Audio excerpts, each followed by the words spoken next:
Live from clickorlando.com, News 6 Plus, and WKMG. We're getting results in your neighborhood now at 6:30 p.m. Good evening. This is News 6 at 6:30, getting results. Thank you for joining us here live on News 6 Plus. I'm Ginger Gadsden. And I'm Justin Mormouth. Tonight, the officer, prosecutors say, held his ex against her will while shooting hundreds of rounds through their home, was just sentenced to 7 years in prison. Former COCO officer Pat Kelly took that plea deal today. Previously, the 41-year-old was facing life for his kidnapping with a firearm charge. News 6's James Barbero has followed this case from the beginning, including when the emotional victim told her side of the story. How many times did he tell you you weren't leaving that house? Several times. And were you concerned that you were going to be shot as a result of it? I was terrified. And he said, I'm going to kill every single that shows up here tonight. Patrick Kelly was a COCO police officer for 15 years until prosecutors say he barricaded himself with his ex inside this home at Arrivas Village in Vieira. Before Judge Charles Crawford denied bond for Kelly 2 years ago, that victim was shaking as she took the stand and said Kelly threatened to kill her, her son, his boss at COCO PD, and the SWAT team that showed up. A neighbor in December of 2022 gave me this video of the standoff, and leading up to today's plea, I also just got video from the state attorney's office when Kelly finally surrendered. Pat. Yes, sir. You all right? Yes, sir. Okay. While slumped over in the back of a deputy's car, he then apologized. Yeah, I'm sorry. Prosecutors said Kelly fired hundreds of rounds through the home. The sheriff's office never returned fire, and the victim said she escaped when Kelly dropped shotgun shells on the floor. Judge Crawford said Kelly terrorized the neighborhood. Full name and date of birth, please. Patrick Michael Kelly, 6/19/83. By being adjudicated guilty and sentenced to 7 years in prison, Kelly was fingerprinted and then returned to jail. Since his arrest, he's been in custody in Seminole County because with his career in law enforcement, Kelly knew inmates that were in jail in Brevard. Kelly will get credit for the time he's already spent behind bars, which means of that 7-year sentence, he'll actually spend about 5 years in prison. After that, for 6 years, he'll be on probation. After court today, I talked with the victim, and she told me that she supports that sentence. In Brevard County, I'm James Sparvero, getting results, News 6. All right, let's turn now to your weather, and we had a foggy morning, now we have a foggy night, and it seems like that fog is really settling in. Yeah, we need that foghorn to play because it's like pea soup out there. Jonathan, I didn't even think you had a real picture behind you earlier tonight when we saw it, and it is just really hanging in there. It is, yeah, really thick. You can thank the warm day we had today. We'll take a look at what sea fog does, some of the explanation behind it in just 1 second. But again, you clearly see it's coming in a lot earlier than what you would typically see normally we're talking about radiation fog when you clear things out, have a calm wind, and then we get that fog to develop by the dawn. We have the fog already settling now. This is a live look at Ponce Inlet, and you can't see much, some of the lights in the foreground here. Thanks to WeatherStem for letting us use their cameras here to showcase the fog. We're at 62 degrees right now as that fog is coming in really, really thick along the I-95 corridor. Again, the sensors picking up on that fog, the visibility at the Cape now down to 1 mile, 2 mile visibility being reported in New Smyrna Beach. And all of this fog that's hanging off just offshore of the Atlantic Ocean is just going to push further inland as the evening goes on. It'll thicken up as well. That's why we've designated tonight and tomorrow morning as an inconvenient weather day, because you might want to give yourself some extra time as the weather is going to inconvenience your plans. Due to that widespread and thick fog out there, visibility could be near zero at times. And again, on a widespread scale throughout all of Central Florida, we'll take a look at the timeline on when this fog spreads inland, and then it gets out of here to give you more sunshine through the day, coming up at about 6:47, guys. All right, thank you, Jonathan. A serious situation could have been a whole lot worse at one Central Florida high school, if not for new safety measures in place there. Brevard County Public Schools says a student at Cocoa High was arrested for bringing a handgun to school this morning. It was caught right away after a metal detector went off as the student tried to enter the building. The district said in a statement, quote, "We understand how upsetting this news is, but we are fortunate to have these systems available on our campus to ensure our students' safety," end quote. The district started installing metal detectors this fall at certain high schools, with Melbourne High getting the first in October. The district told us previously all high schools will have metal detectors by the end of the year.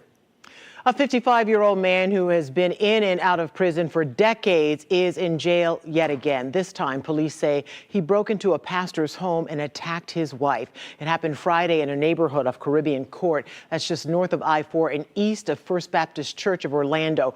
Records show the woman was beaten so badly the 85-year-old is not likely to survive the attack. And as we've been digging into his criminal history, we have also learned the same suspect was just released from custody this summer after spending 15 years in prison for another break-in. News 6's Catherine Silver has been looking through dozens of records and spoke to the woman from that case. Even though Ronald Davis is back here in custody, she told me she doesn't want to speak on camera because she still worries about what happened to her back in 2009. She told me she came home, saw her back door was open, and then found Davis inside of her house. She said he tied her up with the cord from a phone charger and then ransacked her home. He was arrested, sentenced, and then released from prison just last year. Now here we are months later, and he's been arrested again. Can we just take a few moments, and certainly we're praying for Lucy Pat. The congregation at First Baptist Church Orlando is hoping for a miracle as 85-year-old Lucy Pat Curl remains hospitalized in a coma. A website where her loved ones are posting updates says there are no changes in her condition. The same site has dozens of comments from a community offering love and prayers. It is such a senseless, violent event that I can't give you an explanation. A senior pastor at the church said Curl's husband, a fellow pastor, was not home Friday when a man came to their door posing as a community service officer and forced his way inside. And when he did, he began to hit her. She fell, and the fall did incredible damage along with the wounds that he gave her directly with his fist. And so he began to ransack the house while she was lying there in a pool of blood. Police arrested Ronald Davis after they say he left his wallet inside the Curls' home. Records show the 56-year-old has spent nearly 40 of his years in and out of prison for similar crimes. We looked through decades of information and dozens of crimes listed by the Department of Corrections. Orange County court records show his most recent case was another burglary. This document says prosecutors initially asked for his sentence to be served day for day because the crime happened within 3 years of him being released from another correctional facility. Instead of serving a full sentence without any reduction, Davis signed this plea agreement months later, and it was decided the time served on all counts would run concurrent instead. This is a motion that was just filed by the state attorney's office that mentions those previous crimes and the time he served in prison for them. It asks that he be kept in custody. Goes on in LA. I mean, it's a huge city, people going about their business. So it was kind of surreal. It wasn't until you got to the shelters that you really understood, hey, these are the people that are impacted. So when you fly into LA, there's no sense that there's this huge emergency going on. But then when you start working closer to the people on the ground, you're seeing a lot of people who are just traumatized. People who look to the Red Cross to provide a sense of comfort. You know, our mission is to alleviate hardship. The Red Cross is accepting financial donations to help all of those who are impacted by those wildfires. Governor Ron DeSantis has proposed a $115.6 billion budget for the 2025-26 fiscal year. The goal is to boost pay for state law enforcement and firefighters by up to 25%. Plan also includes a new sales tax holiday on guns and ammo and eliminates a commercial lease tax. No tuition or fee increases are proposed for Florida colleges, and Bright Future scholarships that funding remains pretty steady. DeSantis, the governor, called the budget fiscally responsible. You could be fiscally responsible, respect taxpayers, and yet still deliver on the main promises that you made and the main public needs of our people. Democrats say the budget doesn't focus on the needs of average Floridians, and more money is needed for schools and other programs. The 2025-2026 fiscal year starts July 1st. Let's take a look now at what's trending on Central Florida's #1 news website, clickorlando.com. All right, so we're talking about catacombs. They're hidden beneath Mount Dora. For decades, that is until now, tucked away in a forgotten corner of the city, sits a Cold War-era nuclear bomb shelter with just a really crazy history. Locals call it the Mount Dora Catacombs. The 5,000-square-foot shelter was built more than 60 years ago for several local families to live in case of a nuclear apocalypse. It's said to be the biggest of its kind, but just where is it? News 6 anchor Matt Austin and I went kind of hunting for the catacombs in the latest episode of Florida's Fourth Estate. You can check out and see what we found by going to clickorlando.com and clicking on Florida's Fourth Estate under News 6 Plus. It was really interesting to talk to people in Mount Dora because you go there. Many of them have heard about it and they think they know where it is, and they didn't. And we thought we knew where it was. So many rumors fly, Oh my right? gosh, yeah. And so we had to go through several hoops and layers. And thanks to Anthony Talcott, our digital producer, he really was instrumental in our hunt. I won't spoil the ending, but you have to watch. And so many people I know have tried to do something similar, right? And maybe they have found it. But again, just watch the full episode, and it's great stuff. And you guys are obviously... I love a good history lesson. And that has plenty of it. Here's some other stories trending on clickorlando.com.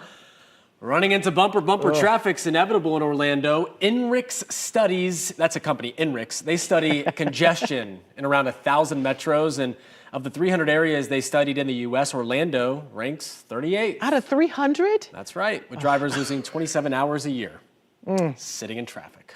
News 6 reporter Jarrell Baker looks into what projects are underway to improve congestion in our area, so check that out. And is Puxatawny Phil punking Central Floridians? As of yesterday, the prediction on the table is another 6 weeks of winter per old Phil there. But here at News 6, we just announced winter is over for us in Florida. We don't listen to that. Science. That's right. Digital meteorologist David Nazario did a deep dive on what we can expect as we continue to push through the new month of February. And I guess... we had our winter early, remember? We got that out of the way. And if we had another stretch like we did in January... We're not going to make it. No, I don't think any of us can make it. I think for sale signs will be up. That was enough. All right, well, it's tax season, and a lot of people turn to accountants for help. But there are others that do some similar work that are not actually licensed. So coming up, News 6 investigator Lewis Bolden tells us what a ghost preparer is and what to look out for. You're watching News 6 at 6:30 live on News 6 Plus. We're getting results in Fern Park, Dr. Phillips, and all of Central Florida. We'll be right back. Brought to you by your local Toyota dealers. Toyota, let's go places.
It's tax season. Have you heard? I've heard. So now that we're in tax season, the IRS is warning about so-called ghost preparers. Yeah, people who prepare your returns but don't have a license or ID number. News 6 investigator Louis Bolden explains what to be on the lookout for in today's Schemes and Ripoffs alert. A ghost preparer is someone who prepares a tax return for you but isn't willing to sign it or include information to identify themselves. The former IRS commissioner sat down with News 6 and says it could end up costing you. How prevalent is this during tax season? It's very prevalent during tax season. Former IRS Commissioner Danny Werfel says taxpayer beware. You can tell it's tax time by all the signs, even on street corners. But be wary of anyone promising you a large return on the front end. Any guarantee of a certain credit amount or a certain amount of money is a sure sign that this may be an illegitimate preparation service. Anyone being paid to prepare or assist in preparing your tax return is required by law to have a Preparer Tax Identification Number, or PTIN. It should go on the second page of the 1040 in the Paid Preparer section. Ask for it beforehand, and you can verify it at irs.gov. Werfel says that promise of a large refund could be built on the preparer claiming fake or inflated business losses and itemized deductions. Keep in mind the average return in 2024 was $3,138. They will change the bank routing number on your return and have that refund directed to them rather than you. So the issue with ghost preparers is to avoid them. You could also get free help from IRS certified volunteers. If you make $67,000 a year or less, if you have a disability, need language support, or you're over 60. We'll put a link with more information with this story on clickorlando.com. Remember, don't fall for the scheme, don't get ripped off, but if you do, email me at lbolden@wkmg.com. Getting results, I'm Louis Bolden, News 6. All right, taking a live look over downtown Orlando. This is from the Light Orlando Delivering Hope camera. No fog, pretty clear skies here in the city. Beautiful. Elsewhere in Central Florida, different story. Yeah, and that was not the case this morning either. No. This morning it was brutal. It really was. And then it lingered a little bit until like as well. noon, like noon or 1. It's like, crazy. I was driving in here, I'm like, I guess I gotta have my lights on. It's like 10:30 in the morning. Exactly. And it's going to do a similar thing again today, and it's because of this warm push of air we have coming up from the peninsula. We'll take a look at the sea fog that we have out there. So it's not our traditional radiational cooling or radiational fog where we have clear skies, calm winds, and then we get the temperature to fall down to the dew point and get saturation in that development. We'll talk about the reason for this in just one second. But again, we are watching for that thick fog to really spread inland. We have it really thick right now for our friends along the coast. Warm and muggy through the work week again. They kind of felt the humidity out there. That's going to stay with us again, and what's also going to stay with us is a dry stretch. So if you do have anything to get done outside, maybe painting a fence or a deck, it's a good week to do it because rain chances are limited at best. Here is some of that thick fog right now in Daytona Beach, and we are going to see this really spread inland. Again, temperatures hanging tight around 70. It's all because of that breeze off of the Atlantic that's going to help that cloud deck that is the fog really start to push inland. We've been watching these visibilities all afternoon continue to come down right along the coast. Look at this, Daytona Beach, or New Smyrna, I should say, at about 2 miles, excuse me. Cape Canaveral, we have the visibility down to near 0 already. Cocoa Beach, we've now dropped to 1 mile. So again, that deck of fog that's out there is going to continue to push inland. And what we have going on is you can feel it outside. Again, that humid air mass, the warmth that we had outside today, it's riding up over the very chilly Atlantic, helped out by those several cold fronts we had. That humidity out there, that moisture really helping to get involved as well. And what's going on with this air mass that we all felt today, it's being cooled by that relatively cooler Atlantic again. We're meeting that temperature in the dew point right there, and that's where we are getting that saturation to happen, that thick layer of fog to develop along the coast, and it's that breeze that's out of the east that's going to push that deck of clouds, that cloud deck, that fog deck out there, working its way from the coast inland. Here's how it plays out. Through the next several hours, there's 3 to 4 o'clock into the morning. Look at the visibility down to near 0 again, 1/10 of a mile or less, really for all of Central Florida. That's through 8, 9 o'clock, and as Justin mentioned, it lingered today. It will likely linger a little bit tomorrow as well until we can get that warmth, until we can get the atmosphere to heat up enough to kind of mix that fog out, as we say. That's 10 o'clock in the morning. We still have some fog around, and again, it's going to be around through about lunch, give or take. There's the fog again tomorrow morning. Temperatures into the mid to upper 60s. We're really warm right now. 81 is our current air temperature in Orlando. We're at 72 in Leesburg, 72 also in Claremont. Now here's a look at your pinpoint accurate forecast. Your forecast is sponsored by Florida Lottery. Temperatures tomorrow back in the low to mid 80s. Again, we're going to see some sunshine after we get through that thick layer of fog again. And we're going to keep the warmth around for the better part of the next 7 days. 82 degrees tomorrow. We're staying in the low to mid 80s on Wednesday.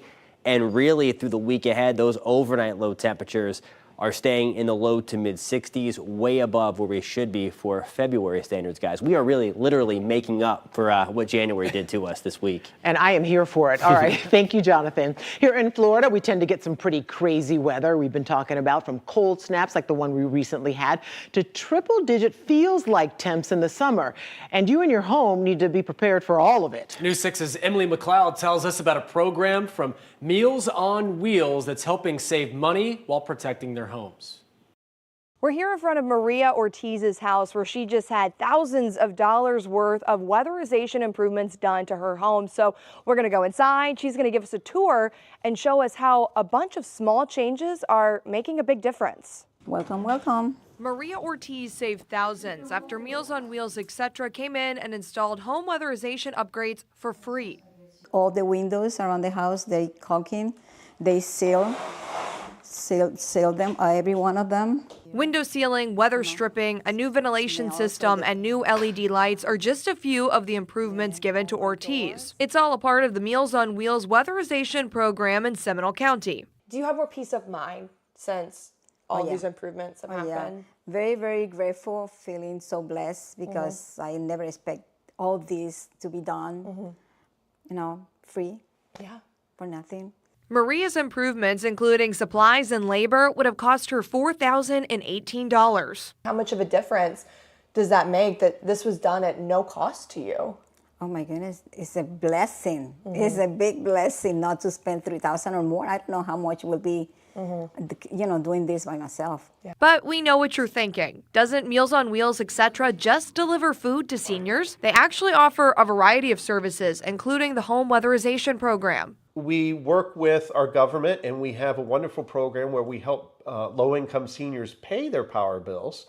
And so it makes perfect sense for the government to say, well, if we're paying power bills, why don't we weatherize the home and get the power bills down? So it works really well. And it's amazing the difference that just a power bill of maybe $250, $300 difference a month to someone who's on a fixed income. Huge difference. It's huge, life-changing. To see if you qualify for the Meals on Wheels, etc. Seminole County Home Weatherization Program, we put more details inside this article on clickorlando.com. In Sanford, Emily McLeod, Getting Results, News 6. Glad that help was available. Yeah, I mean, listen, if it's out there, take advantage of it. And I think that's the bottom line. There are resources out there for stuff like that, for really anything. But if you don't know about it and you don't know who to reach out for, that's why it's important to bring you those stories. Well, it's the beginning of what's expected to be an anchor in Tangelo Park. Orange County is beginning construction on a community action center designed to help families learn and grow. County leaders joined longtime residents as they broke ground along Pueblo Street. The Community Action Center will be the 9th in Orange County. It's designed to provide low-income communities with some much-needed social programs, resources, and services. It's a multi-generational project that is all about positivity and making Tangelo Park the community that it can be. So this state-of-the-art facility will have a gymnasium, swimming pool, and computer lab. Construction on the project is expected to finish up early next year. Stay with us. We'll be right back. Coming up in the morning, another local city looks to make changes when it comes to late-night alcohol sales. Where bars may soon be under some big new restrictions and why supporters say it's all in the name of safety. Your pinpoint weather and traffic every 10 minutes, too. We'll see you for News 6 mornings, 5 to 7 a.m.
Your Monday evening traffic alert. We are scheduled for some construction, all the routine stuff with the ramp work out by State Road 44 along I-4. Keep in mind, early this morning, we did have a fatal crash out there overnight.